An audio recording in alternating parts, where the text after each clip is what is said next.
ध्यान से देखो इधर, विद्युत वाहक बल आएगा, टर्मिनल विभवांतर आएगा। लगा लिए हेडिंग, सेलों का श्रेणी क्रम संयोजन, मतलब सेलों का संयोजन होगा। जैसे प्रतिरोधों का संयोजन दो प्रकार से होता था, एक बार श्रेणी क्रम संयोजन और एक बार, तो उसी तरह सेलों का भी संयोजन करेंगे, एक बार श्रेणी क्रम संयोजन और एक बार समांतर क्रम में संयोजन। तो ये हेडिंग लगा लोगे, बताओ सेलों का श्रेणी क्रम संयोजन। तनी ध्यान से देखना लो इधर, श्रेणी क्रम में जब जोड़ोगे तो सब लोग जानता है, एक पहले वाले प्रतिरोध का पहला सिरा बैटरी द्वारा और उसका दूसरा सिरा दूसरे सिरे के पहले सिरे द्वारा, और उसके दूसरे प्रतिरोध का दूसरा सिरा तीसरे प्रतिरोध के पहले सिरे से, और तीसरा प्रतिरोध का दूसरा सिरा बैटरी द्वारा जुड़ा होता है। तो इस प्रकार के संयोजन को हम क्या कहते हैं? श्रेणी क्रम संयोजन। परिभाषा लिख लोगे ना। अब मान लेना लो, माना पहले सेल का आंतरिक प्रतिरोध R1, दूसरे का R2, तीसरे का R3 फलान ढेकान, फिर मान लोगे ना। देखो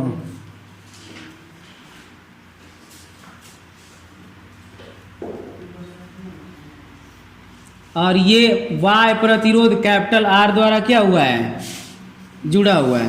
तो इसके लिए हो जाएगा R1, इसके लिए हो जाएगा R2 और इसके लिए हो जाएगा R3। अच्छा एक बात बताओ, इसमें धारा प्रवाहित होगी I, ठीक है। तो जितना प्रतिरोध यहाँ पे उत्पन्न होगा उतना ही प्रतिरोध यहाँ पे भी उत्पन्न होगा, उतना ही प्रतिरोध यहाँ पे उत्पन्न होगा, क्योंकि धारा का मान श्रेणी क्रम संयोजन में क्या होता है?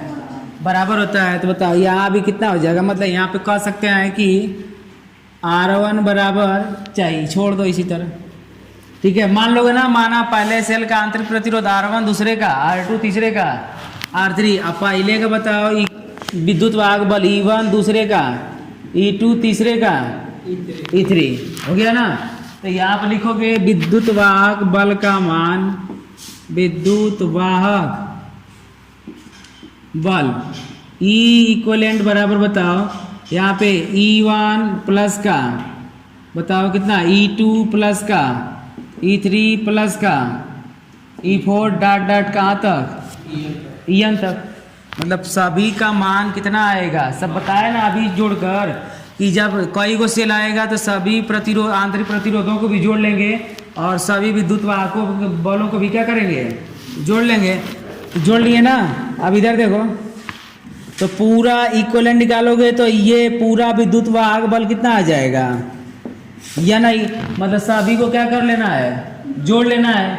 अब यहाँ पे देखो आंतरिक प्रतिरोध को जोड़ लो, तो आंतरिक प्रतिरोध को श्रेणी क्रम में सब लोग जानता है कैसे जुड़ता है। R बराबर R1, R2, R3 प्लस का डॉट डॉट डॉट डॉट कहाँ तक?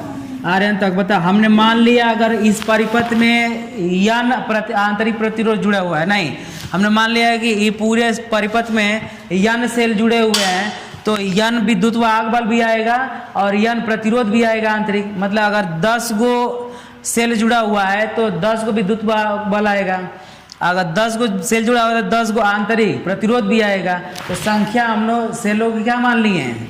N। बताओ जो आंतरिक प्रतिरोध आएगा पूरा इक्विवेलेंट पूरा परिपथ का, वो बताओ कितना आएगा? N R आएगा ना, सभी प्रतिरोधों का तुल्य प्रतिरोध। तो हम लोग फार्मूला बताओ पढ़े हैं ना, I बराबर बताओ क्या? E इक्विवेलेंट बट्टा R प्लस का स्मॉल r इक्विवेलेंट ना पढ़े हैं। बताया था ना कि सभी प्रतिरोधों को क्या करेंगे? जोड़ लेंगे।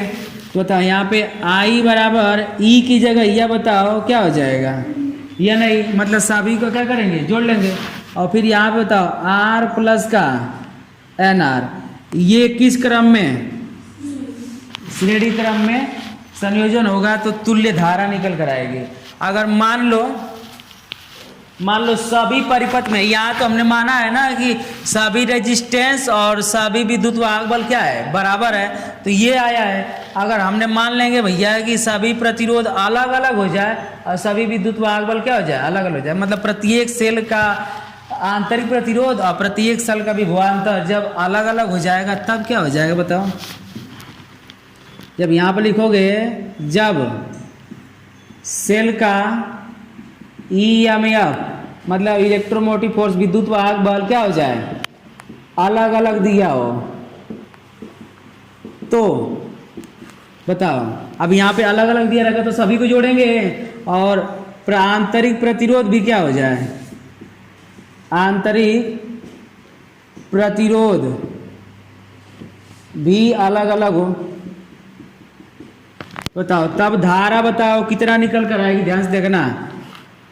ई में E1 प्लस का, E2 प्लस का, E3 प्लस का, बताओ E4 प्लस का, डॉट डॉट कहाँ तक, डॉट डॉट डॉट डॉट कहाँ तक, En तक। मतलब सभी को ऐसे जोड़ेंगे, अलग अलग रहेगा तब। और सभी का अगर एक ही रहेगा तो खाली जब रहेगा तब उसे खाली क्या करा देंगे, गुणा। यहाँ पे जब रहेगा बराबर रहेगा तब उसे खाली गुणा हो जाएगा। और यहाँ पे जब अलग अलग रहेगा तो सभी को अलग अलग लिख के जोड़ना ना पड़ेगा, गुणा नहीं ना करना होगा।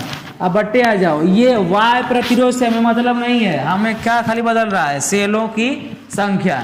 तो यहाँ पे बताओ R प्लस का, यहाँ पे बताओ क्या हो जाएगा, R1 प्लस का, R2 प्लस का, R3 प्लस का, R4 डॉट डॉट डॉट कहाँ तक, Rn तक। कब ये फार्मूला लागू होगा, जब कई सेलों का आंतरिक प्रतिरोध विद्युत वाहक बल का मान क्या हो, अलग अलग हो, तो ये वाला होगा। और जब एक ही रहेगा विद्युत वाहक बल तो ये, और आंतरिक प्रतिरोध बराबर रहेगा तो यही लगेगा। ठीक है,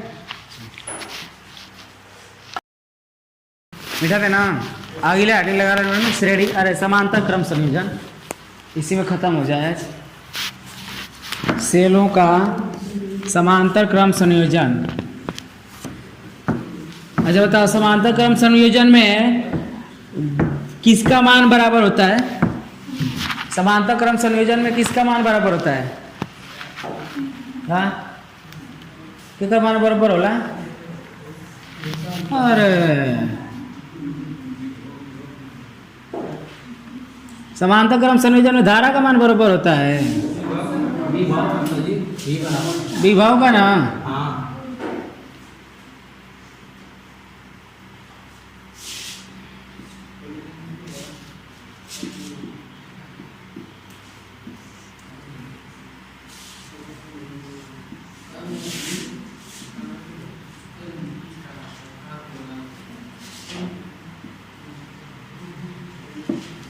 देखो इधर, इस y आंतरिक प्रतिरोध द्वारा क्या कर देंगे, जोड़ देंगे।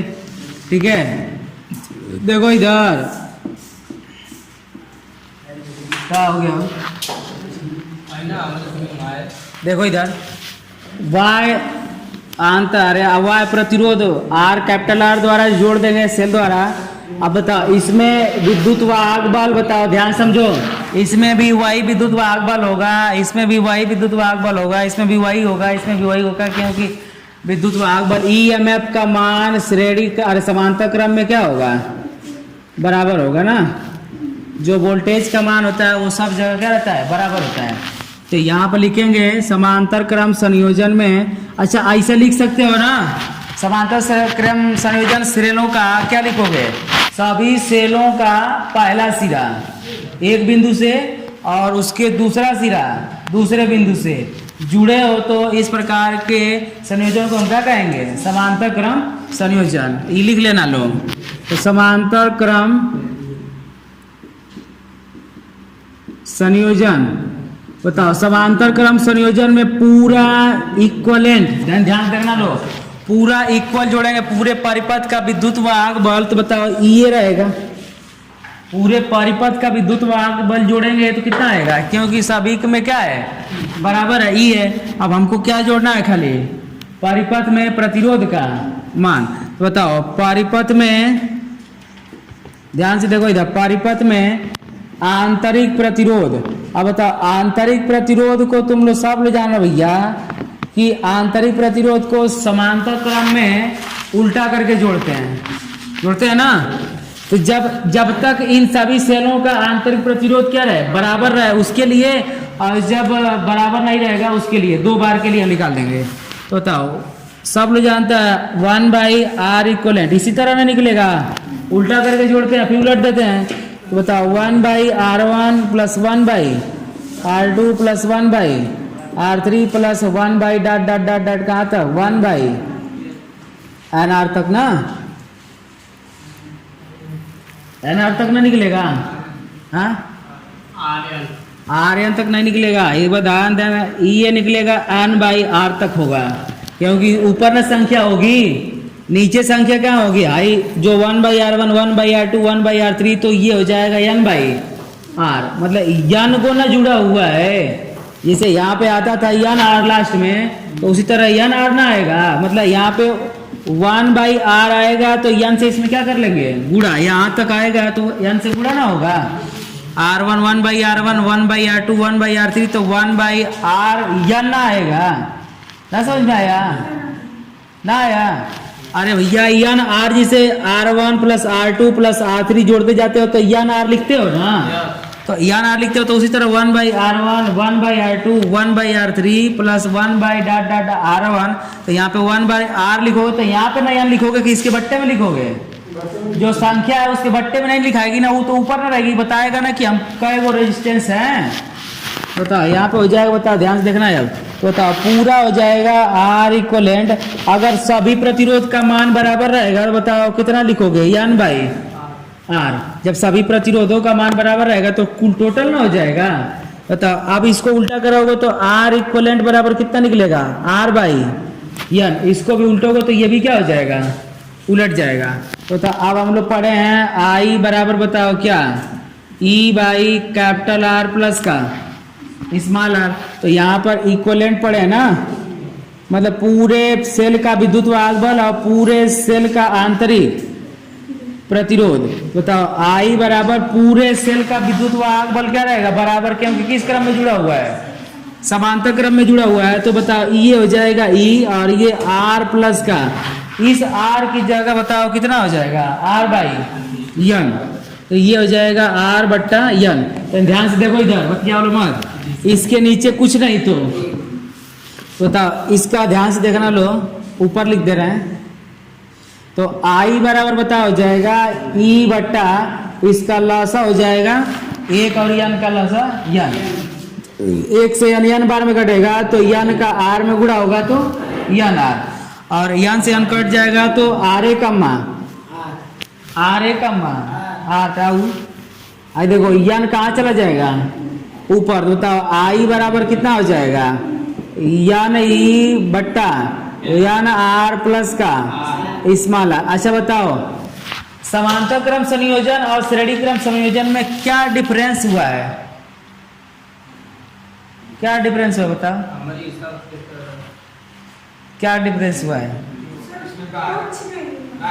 इसमें Y प्रतिरोध में n से गुणा हो गया है, और श्रेणी क्रम में आंतरिक प्रतिरोध में n से गुणा हुआ है। बात दोनों का बराबर है, यही ध्यान देना है। समांतर क्रम में Y प्रतिरोध में n का गुणा हुआ है, मतलब सेलों की संख्या का, और जब श्रेणी क्रम में इसी को जोड़ेंगे तो आंतरिक प्रतिरोध में यही सेलों की संख्या से क्या हो जाएगा, गुणा हो जाएगा।